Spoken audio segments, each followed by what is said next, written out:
வணக்கம் அரசு.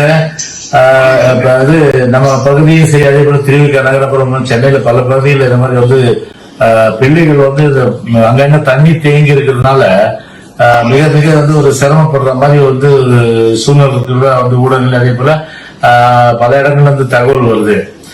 அதனால நீங்க நம்ம வட்டக்கழக செயலாளர், நம்முடைய கழக நிர்வாகிகள் அவங்க கொஞ்சம் முடுக்கி விட்டு அந்த பள்ளிக்கூடத்துல அந்த மேனேஜ்மெண்டோட நீங்க பேசுங்க.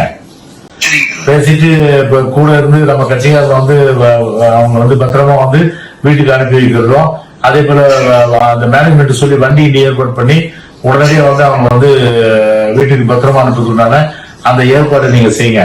குறிப்பாக என்னன்னா மெட்ரியாலஜி டிபார்ட்மெண்ட், அதாவது வந்து வானிலை ஆராய்ச்சி மையம் தொடர்ந்து 5 நாள் மழை இருக்குன்னு சொல்லி அவ்வளவு தூரம் சொல்லியிருக்காங்க. அது கூட காதுல இந்த அரசாங்கம் வந்து காதுல வாங்காம இன்னைக்கு லீவ் விட்டு இருந்தா இவ்வளவு பிரச்சனை இல்லை ஸ்கூலுக்கு, பள்ளிக்கூடங்களுக்கு. அது லீவ் விடாம இன்னைக்கு பார்த்தா பிள்ளைங்க வந்து அங்கங்க வந்து மிக மிக வந்து ஒரு சிரமப்படுறத ஒரு நிலைமை தான் இன்னைக்கு வந்து ஏற்பட்டு இருக்கு. வீட்டுக்கு இப்போ வந்து அவங்க போக முடியாம பெற்றோர்கள் சிரமப்படுறாங்க. அதனால நம்ம கட்சிக்காரங்க, குறிப்பா நம்முடைய கழக நிர்வாகிகள் அந்தந்த பள்ளிக்கூடத்துக்கு போயிட்டு அவங்க வந்து முழுமையா எல்லா விதமான ஏற்பாடை வந்து அவங்க வந்து செய்யணும். அது வந்து உடனடியாக நீங்க வந்து சொல்லிடுங்க. நானும் வந்து நம்மளுடைய எல்லா சோர்ஸ்லயும் வந்து நானும் வந்து மேனேஜ்மெண்டோட பேசுறேன்.